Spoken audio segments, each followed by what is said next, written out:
This is a World War II era shipwreck. We're gonna go explore it. Let's go. We are in the no-no zone, anchoring our boat deep in the middle of the no-no zone. Raining, but it's This is what I call the no-no zone.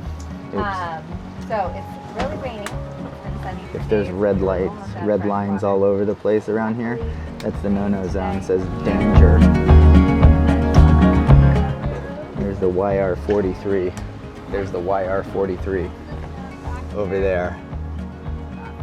So we're in, what are we in, Sparrow? We're in a no-no zone. This looks like a no-no zone. Look at that. So it's really raining. It's been sunny for days. We were almost out of fresh water, but luckily it's raining today and we are catching fresh water off of our roof. Yay! Ivan set up this super cool system back there. It's awesome. And we're about to go see a shipwreck. I gotta dump the water out of our boat. There's water in it. That looks so funny. Yeah. Okay. I think that's pretty good. Life jackets, yep. Yep.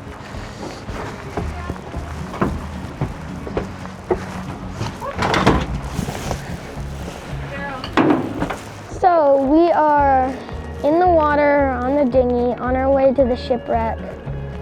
We are surrounded by jagged rocks, middle of a kelp field. I feel like we're in the Bermuda Triangle. Downpouring rain, cloudy sky, and yeah, shipwreck not far off. Currently we're going to go land near a cave, maybe check out the cave, so you guys can come along and watch. Definitely paddling through quite the kelp field, but I feel good about my anchor holding on my boat. What do you mean by not holding? Well, sometimes anchors drag a little bit, but we don't really have to worry about that today because there's not much current, not much tide. We're actually right at the bottom of the tide right now, right at low. So that's also kind of nice because where I anchored my boat, I didn't see any rocks, which means the tide's gonna come up and our boat should be just fine. I kind of want to head for that cave. I feel like it's about the closest I can get maneuver in through those rocks and stuff over there. We are starting to get into the area with lots of sharp rocks, and we are coming closer to the cave. Slip right in there. It's right in through there. It's closer. The one in front of us. I don't think we'll fit. We'll fit. This would be probably a really good tide pooling in here. Look how vibrant and alive it all is.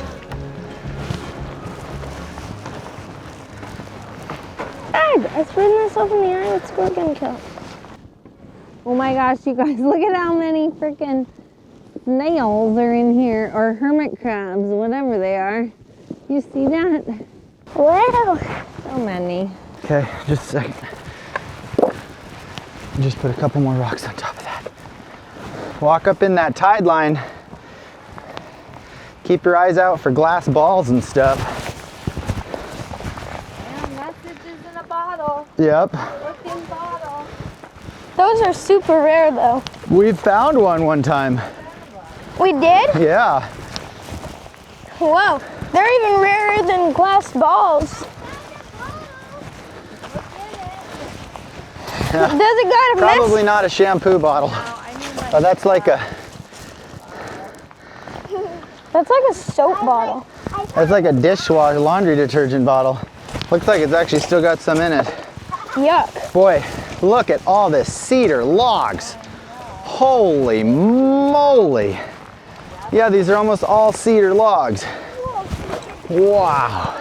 That's Some a of the plastic bottle. best beach combing in the world, you guys, is in places like this. A bicycle helmet? I don't think that one's any good anymore though. No. Not good. That is a big boot. Ah. You know, that's an over boot. It's like you wear it over your other shoes. They do it in Asia a lot. Probably came from some Asian fishing boat. That's funny. All the way from Asia. You'd spend a lifetime here just logging for cedar. Probably make a fortune doing it too. Just come to the outer coast of Alaska. Set up a sawmill. Whoa. Ugh. And logs, cedar logs. Yep, I'm okay. Some of them are slippery though. You could mill cedar boards for a whole lifetime. You could literally make a fortune. You could. But it's also one of the most extreme environments on the planet. And this is a nice day. There's the ship.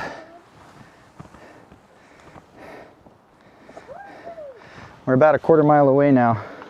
Yeah, a bunch of years ago we were at Gore Point beachcombing, kind of like this. And there was a whole bunch of logs just like this. And on the back side of the logs, I found a message in a bottle. It was actually, we were filming Alaska: The Last Frontier, and, ooh, salmonberry. We were filming Alaska: The Last Frontier, and we literally found a legitimate message in a bottle. A lot of the comments on the internet, though, thought that was fake. That must have been staged. Because, I mean, how easy would it be to pretend like you found a message in a bottle? You know, you just find a message in a bottle, you just plant one there, and then go, hey, I found it on camera. But we legitimately found a message in a bottle. And it was written by some 12-year-old, 13-year-old girl and her cousin. They were living on a float house in Canada with their, just a summertime vacation thing at their uncle's float house. And they threw a message in a bottle out just thinking it would be fun to just tell their story. We found it. I think it had been in the water for like 5 years. And we found it, and I ended up getting back in touch with her and communicated with her. And that was pretty cool, you know, to think that some people from a TV show, it had her address and a way to contact her. I don't remember, I don't think it had her phone number on it, but it had her address. We ended up getting a hold of the aunt and uncle, and they got us her phone number, and then we talked to her, yep. Look at that buoy, holy smokes. That buoy's worth a bunch of money. Wow, it's a NOAA buoy. 46061, no trespassing. Caution, explosion hazard. Avoid sparks and open flames. U.S. government property. Look at that. Whoever shall steal or willfully cause damage to U.S. government property is subject to persecution under... Well, I guess we shouldn't mess with it. Try to salvage it, because it says basically you could go to jail. 10 years imprisonment and or $10,000 fine if you do anything to it. So I guess we're just gonna look at it. That's pretty cool. It's pretty cool. But why would it explode? Oh, I don't know. There's probably batteries inside of it, which sometimes can explode. We're getting pretty close to the ship now. There's our floating workshop. This is the YR-43, which was originally a floating barge workshop. Basically, it was just pulled by a tug, and at some point it broke away in a storm and washed up here. They tried to salvage it in 1945, but they couldn't, and this is where it's been ever since. And it looks pretty sketchy. There's all kind of racks of steel and pipe where they stored a whole bunch of stuff down in here. A workshop for World War II weapons. Is that what it was for? Mm-hmm. It was one of the only wrecks in World War II that actually landed on land. All the other wrecks sank to the ocean floor. This is the only shipwreck that went on land. On Montague Island. Look at that up there. There's like some pieces of this thing that are about ready to fall down all over the place. Sparrow says she sees some human bones up there. But we also learned that no one died in this shipwreck. Mm-hmm. Well, I'm a little too sketched out to actually crawl up almost anything in here. Ash? I'm gonna kind of walk around the outside, you guys. No, I did not see any human bones. Nobody died in the shipwreck. Could be a deer or a bear could have died in here, but that's about it. Well, I had hoped to get up onto the upper decks of this ship, but I think this thing is way too far gone for that. I would love to talk to one of the people who was a part of working on this ship and have him tell me the story of how and when it was lost. Quite the ship at one point in time. There's a big hole that somebody cut in the side. Right there, that's a very intentional cut that was made probably in the salvage effort, trying to save this ship at one point in time. Whoa, cool. Machine parts. Look at that. Look at that. All these old machine parts. Huh? Winches. They're great big winches that were powered by some kind of an engine. Some kind of a winch system for something. This was a big water pump right here. This was a big generator. That's a big generator over there too. This looks like an old wreck of a Star Wars ship. It sure does. It's all tipping too. It would have been kind of cool to find a skeleton. This is where I found Edna. Look at this giant flap of metal right here. It's just like, just barely holding on up there. Look, nice. She's getting it. Sparrow is the one. She has pulled The sword from the stone. Sparrow is the one. She has pulled the sword from the stone. or the rusty chunk of metal from the log. You are queen of this realm. You're queen of the crashed ship. There's another one. Oh, another one. These must have been spikes they drove in this for some reason. There's a couple of them. Hey, there's another. Oh yeah. Maybe when the ship crashed, it's probably what made all these trees fall here, right? Well, not necessarily, but for some reason they did drive spikes in. Maybe they built a ramp to be able to get up in here to haul all the stuff out. I'll bet that's what those spikes are from, Oh, actually. well, they were salvaging it. Well, they were salvaging it. They probably built a skid road to salvage what good machines were still inside. That's why that big hole's in the side. They drug them all out the side. What do you guys think? Did we explore the ship to good enough? Yeah. It was cool, huh? That was super I'm glad we came here. So we found 3 good buoys on the beach we wanted to bring back, but I need some rope to tie them together, and it's not usually very far on a beach like this where you can find a ton of rope and net. This is some flotsam here for sure. I think I can find some good stuff in there. Now if I were trapped out here on this island, I'd be pretty happy to find this bundle of rope. It'd also give me something really interesting to do, which would be spend a bunch of time untangling it, huh? Wouldn't that be fun? Not really, but compared to like boredom, doesn't sound that bad.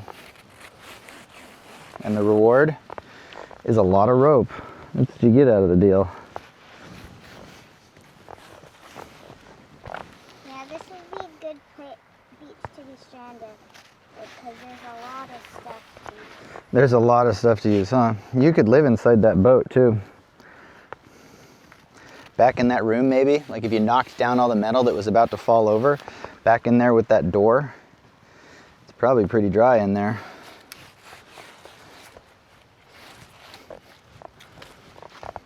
Although I'll bet you could find a better place. It'd work good in the summer to live in there, but I'll bet in the winter it would be cold. You might be better off finding somewhere else. All right, I think that's enough rope. So you probably got about, I don't know, 12 feet. That should work. I'm gonna bring this log home. It's a beautiful piece of red cedar. Use it as a bench at our house. And it's kind of a cool reminder that we made it out here to this shipwreck. I think so anyways. All I need to do is get it to the coast and then I can come get it somehow.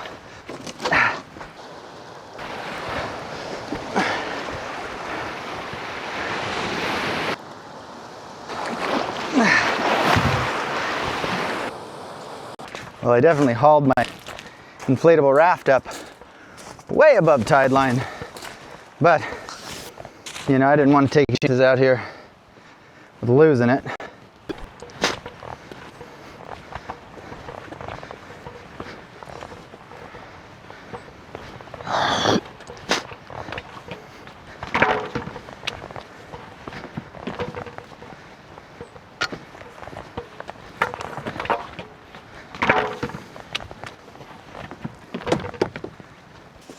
And then I'm gonna go check out the cave. Findlay found this perfect little dock. I wish we would have left our boat here before. It works on a day like today because it's not very stormy, but if there were really waves crashing in here, it wouldn't be a very good place to leave the boat. But today, because it's so calm, it's sweet. Yeah. The cave is more of a dock. I'm gonna have to come back with something else. I'll put Mom in the other boat and just motoring out in a little deeper water or something. In the big boat? Yeah.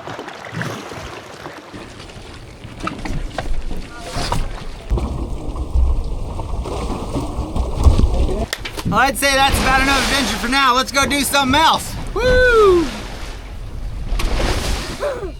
What do you got? Fish! Something big, huh? Fish!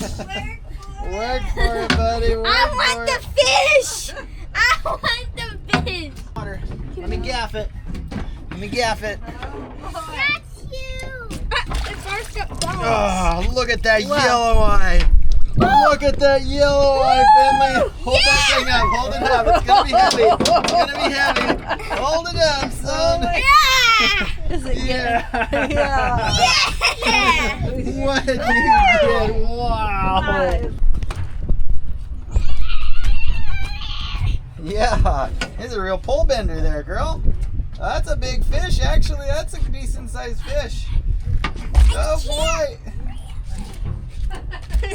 Got a fish on, girl. Woohoo! Yeah!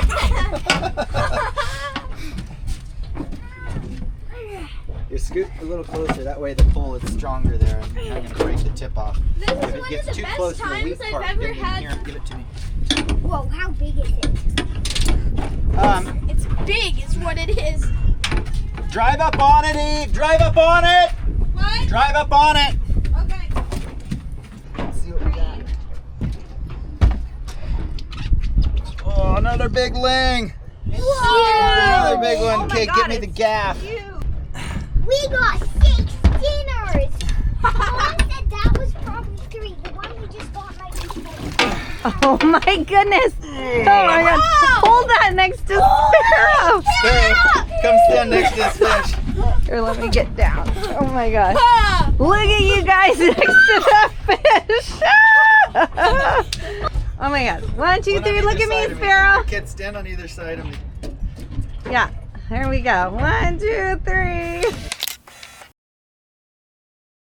We found another shipwreck on the tip of Montague Island. We're taking the boat in to take a closer look at it. Well, there's some rocks down there. Those are probably the very same rocks that this ship washed aground on.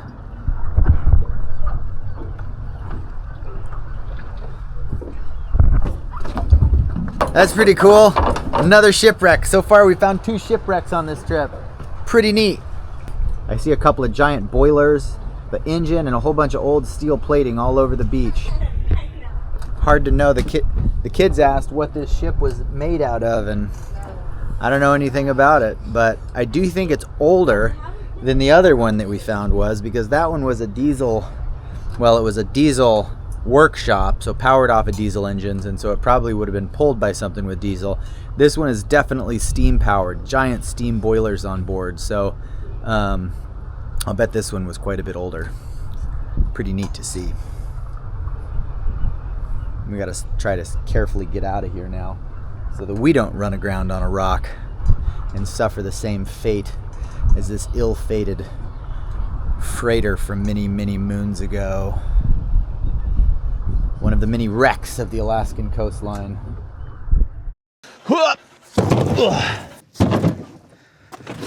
No, you don't. You son of a gun. That is heavy. It's very, very heavy. Ugh.